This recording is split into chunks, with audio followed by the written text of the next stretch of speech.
ये सब कुछ स्ट्रॉबेरी की वजह से हो रहा है। अल्लाह ने करे अगर मेरे 2 बच्चे और हो गए तो मैं क्या करूंगा? पॉपुलेशन ज्यादा हो जाएगी और तो और जायदाद के हिस्सेदार भी बढ़ जाएंगे और सब मिलकर कंपनी को खाली कर देंगे। सारे मिलकर मुझे भूल जाएंगे। अम्मी, वो लोग तो मुझे दफनाएंगे भी कफन के बगैर और सब पैसों में लग जाएंगे। और जब सब पैसों में लग जाएंगे तो मेरे लिए दुआ कौन करेगा? मैं तो सीधा जहन्नुम में चला जाऊंगा। ये तो बहुत मुश्किल हो जाएगी।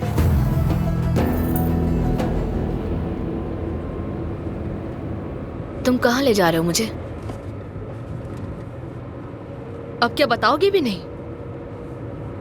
पहुंचकर खुद देख लेना।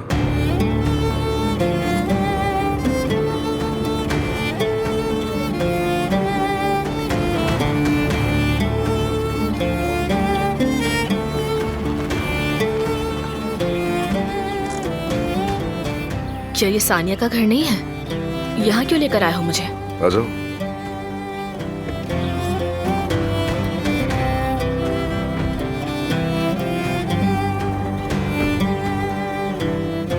अरे दोस्तों, सब कुछ के लिए शुक्रिया। इंशाअल्लाह आपको हमारा काम पसंद आएगा। बहुत शुक्रिया। खुशामदीद। बहुत शुक्रिया। दुहा आपा? हर चीज के लिए शुक्रिया दुहा आपा। तकलीफ के लिए माफ कीजिएगा। अदनान साहब, इसकी कोई ज़रूरत नहीं, बस सफाई थोड़ी सी रह गई है। कुछ चीज़ों की ज़रूरत है, कल तक मुकम्मल हो जाएगी। हाँ हाँ, कोई बात नहीं, हम कर लेंगे। चाहे तो घर चली जाए, आराम कर लें। अल्लाह आपसे राजी हो। चलो बेटी।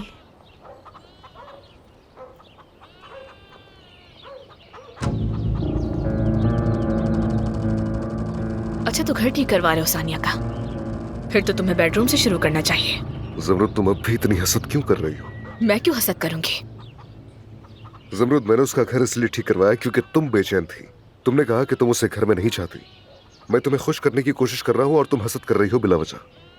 मैं कोई हसद नहीं कर रही। बाबा का फोन है।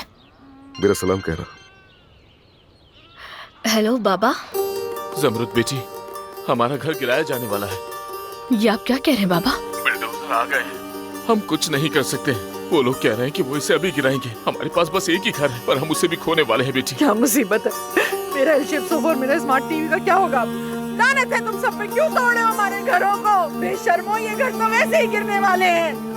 ज़मरुद, ये कैसे हो सकता है? वो ऐसा नहीं कर सकते। हमें भी समझ नहीं आ रहा। वो बस बिल्डोजर लेकर आ गए। हमें पता भी नहीं था कि वो इतनी जल्दी करेंगे। मेरी बेटी, प्लीज हमारी मदद करो। ज़मरुद जल्दी आ जाओ, कुछ करो खुदा के लिए। ठीक है बाबा, फिक्र मत करें, बस अभी पहुंच रहे हैं हम लोग।